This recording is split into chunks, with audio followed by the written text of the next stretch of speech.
I noticed that the main character, or at least what in the Matrix was put forth as the main character, is given the title of the One. Yeah, now let me tell you about that. When one, do they call Neo? There's some creativity there. Neo is my character is the One.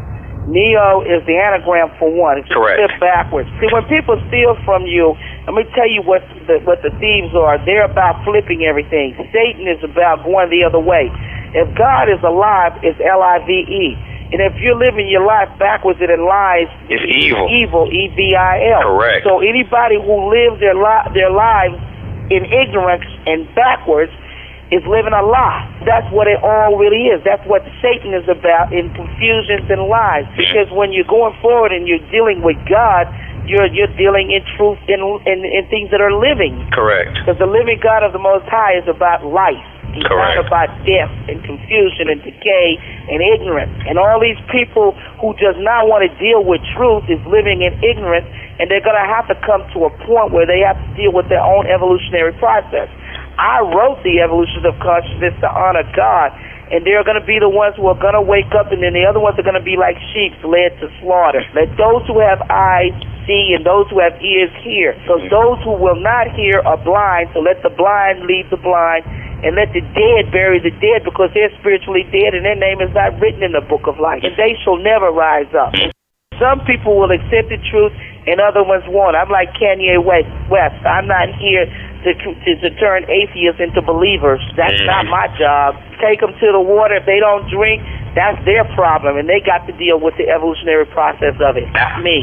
Now the choice. Now that's the next thing that I want to come to, because choice seemed to be such a big part of the first Matrix film. Now, is this what you were trying to represent in the red, in the blue pill? That is what I'm representing. That's right, because you have the choice. You have the choice to sit there and do nothing about your own spirituality, or you have the choice to wake up and move forward. That's what it's all about. Matrix is about choice. Just like I told them in a letter that's part of prophecy, they entered it into the court system. I'm going to explain that to you.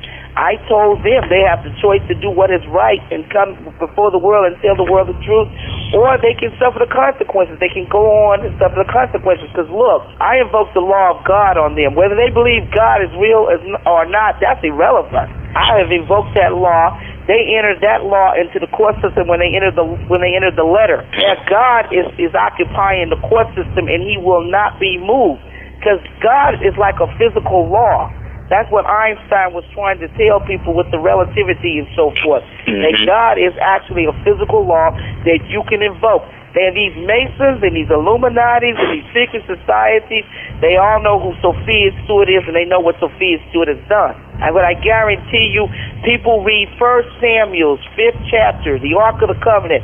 God made a covenant with me, and the Ark of the Covenant box has to be returned to the rightful owner with gold. The curses and the plagues will rain down upon their heads until it's returned. This is a physical law. It's like gravity, just like electricity. You can't see gravity, but you definitely will feel the effect of it. I know that's right. Your finger into a plug, you're going to feel that electricity. Whether you believe it exists is irrelevant. Truth is true. I guarantee you, when you deal with the law, the physical law of it, you're going to know that something is there. Absolutely. Now,